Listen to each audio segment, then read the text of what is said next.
Hello, good afternoon students. Today we are going to start chapter 4, structure of the atom.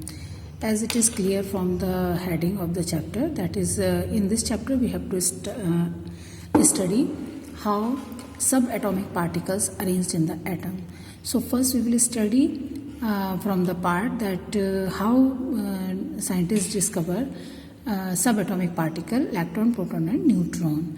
And we study that in chronological order, यानी जिसकी discovery पहले हुई थी उसको पहले study करना है और उसके बाद हम सीरियल वाइज उनको स्टडी करेंगे according to time period. So that is known as a chronological order.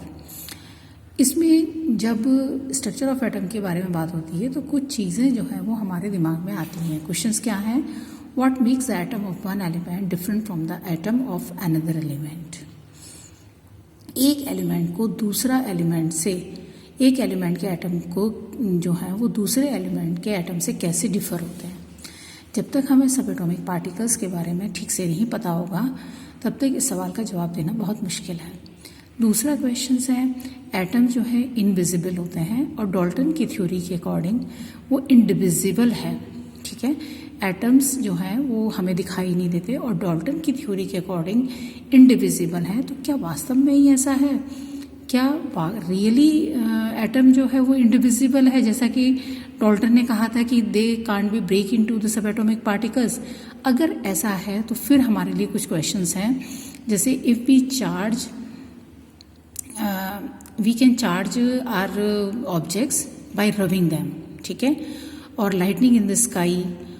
ये क्वेश्चंस ऐसे हैं जो हमें ये सोचने के लिए कंपेल करते हैं कि एटम के अंदर भी फर्दर डिवीजन है, that is atom is made up of subatomic particles. ठीक है, तो major challenge before scientist at the end of 19th century to reveal the structure of atom. ये सबसे बड़ी वो आई चुनौती कि हमें ये पता होना चाहिए कि एटम जो है वो किन सब एटॉमिक पार्टिकल्स से बना होता है. तो जब ये प्रॉब्लम सामने आई, ये इवेंट्स हमारे सामने आए, natural events like lightning in the sky, on rubbing your cloth become charged, your paper become charged, comb become charged when you rub that with your hair. तो ऐसे कौन से पार्ट हैं, सबएटॉमिक पार्टिकल्स हैं जो एक एटम से दूसरे में ट्रांसफर हो जाते हैं जिसकी वजह से ये ऑब्जेक्ट्स जो हैं वो चार्ज हो जाते हैं. ठीक है, तो अगर एटम इंडिविजिबल है तो ऐसा नहीं होना चाहिए, लेकिन ये तो ऐसा होता है. इसका मतलब, और चार्ज भी डिफरेंट होता है, यानी कि अगर हम दो ऑब्जेक्ट को रब करते हैं तो उन पे जो चार्ज डेवलप होते हैं वो डिसिमिलर चार्ज हैं, सेम चार्ज नहीं होते हैं. बहुत सारे एक्सपेरिमेंट्स ये प्रूव हुआ है कि they are not same charge. क्यों? क्योंकि हम अगर दो ऑब्जेक्ट के दो पेयर लेके उनको रब करते हैं, तो सपोज हमने एक सिल्क क्लॉथ लिया, उससे हमने ग्लास रॉड को रब किया, तो ग्लास रॉड का चार्ज और आपके सिल्क क्लॉथ दोनों पे चार्ज आता है, but that charge will be the different, क्योंकि दोनों ग्लास रॉड एक दूसरे को रिपेल करती हैं, जबकि silk cloth and glass rod आपस में एक दूसरे को अट्रैक्ट करते हैं. इसका एक और एग्जांपल है कि जब आप अपने कपड़े चेंज करते हैं विंटर्स में, स्पेशली वुलन्स, तो आपकी बॉडी के जो छोटे छोटे हेयर्स हैं वो चार्ज हो जाते हैं. तो आपने देखा होगा कई बार आपको ऐसा लगता है जैसे चींटियाँ काट रही हूँ. ठीक है, और आपको लाइटनिंग भी कभी कभी लगती है अगर आप डार्क रूम में कपड़े चेंज कर रहे हैं. तो ये अट्रैक्शन की वजह से होता है. अब आपका वुलन क्लॉथ आपके स्किन हेयर से जब रब होते हैं तो दोनों पे अपोजिट चार्ज डेवलप होता है. दैट मीन्स वन पार्टिकल, कोई सबएटॉमिक पार्टिकल है जो वन ऑब्जेक्ट से दूसरे ऑब्जेक्ट पे ट्रांसफर हुआ और जिसकी वजह से अपोजिट चार्ज डेवलप हुए और वो एक दूसरे को अट्रैक्ट करते हैं. इसलिए जब आप कपड़े चेंज करते हैं तो वो हेयर खींचते हैं, इसलिए आपको चींटी काटने जैसा फीलिंग आती है.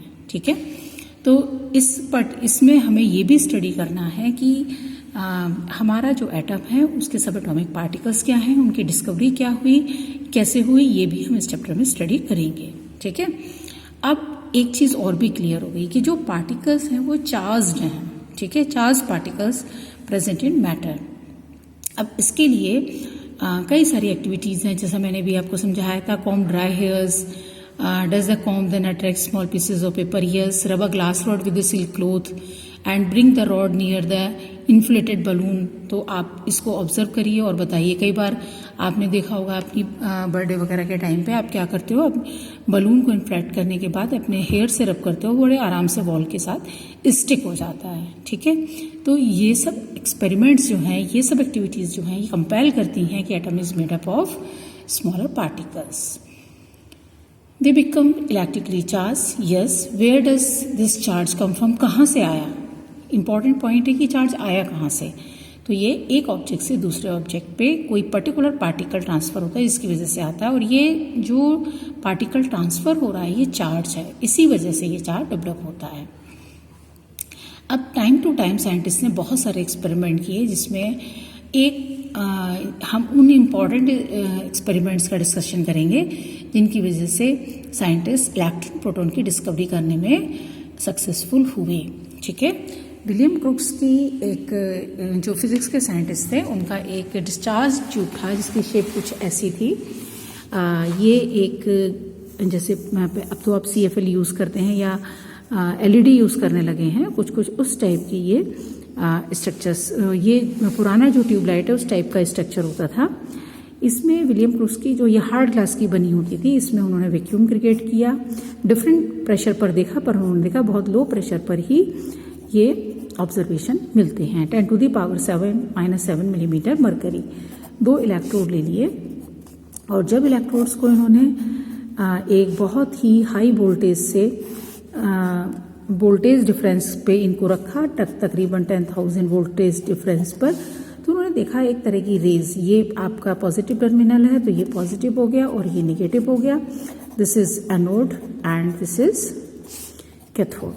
ठीक है, तो इतने वोल्टेज डिफरेंस और इतने लो प्रेशर पर उन्होंने ये देखा कि एक तरह की रेज हैं जो कि कैथोड से एनोड की तरफ चलती हैं। ठीक है, तो चूंकि ये अब उन्होंने इन रेज को स्टडी किया कि ये हैं क्या, तो उन्होंने देखा कि चूंकि ये जो रेज हैं ये इलेक्ट्रिक फील्ड में रखने पर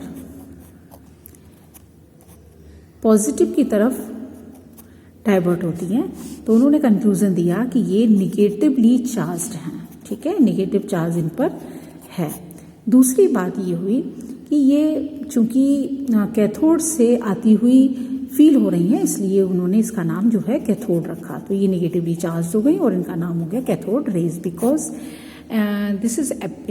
it is appear that they comes from the cathode, right. इसके बाद उन्होंने इसमें एक लाइट पैडल व्हील रखा, तो लाइट पैडल व्हील को घूमने लग जाता है। इसका मतलब इनमें मैकेनिकल एनर्जी है और ये पार्टिकल इन नेचर है। जैसे आपको मालूम है कि लाइट भी एनर्जी वेव्स हैं और साउंड और विंड भी है, लेकिन विंड जो है वो व्हील को रोटेट कर सकती है लेकिन लाइट नहीं कर सकती। तो इसका मतलब क्या हुआ कि इनमें मैकेनिकल एनर्जी है। अगर हम यहाँ एक मेटल पीस रखते हैं तो मेटल पीस हॉट हो जाता है, ये भी इसको एक्सप्लेन करता है कि इनमें मैकेनिकल एनर्जी है। इसके बाद एक शेडो कास्ट होती है इस मेटल पीस की, इसका मतलब दे moving in this straight line. इसके अलावा ये जो रेज के जो प्रॉपर्टीज होती हैं लाइक डिफ्रैक्शन, डिस्पर्सन, इंटरफेरेंस, वो सब भी शो करते हैं। तो ये क्लियर हो गया कि ये कैथोड रेज हैं और ये इनकी प्रॉपर्टीज हैं।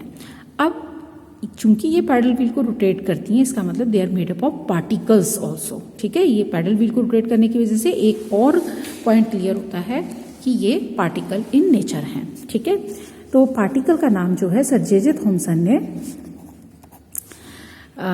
रखा इलेक्ट्रॉन और इसका सिंबल बनाया -1e0।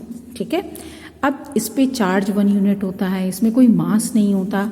ये 2 एक्सपेरिमेंट जब आप हायर क्लासेस में होंगे तब पढ़ेंगे, E/m रेशियो कैलकुलेट करना और cathode rays experiment, Millikan oil drop experiment. इन सब एक्सपेरिमेंट की हेल्प से इन्होंने बताया कि इस पे चार्ज जो होता है इलेक्ट्रॉन पे 1.6 × 10⁻⁹ कूलम होता है। नेचर ऑफ चार्ज नेगेटिव है, ये स्मॉलेस्ट पॉसिबल चार्ज है, इसलिए इसको कहते हैं ESU, इलेक्ट्रोस्टैटिक यूनिट।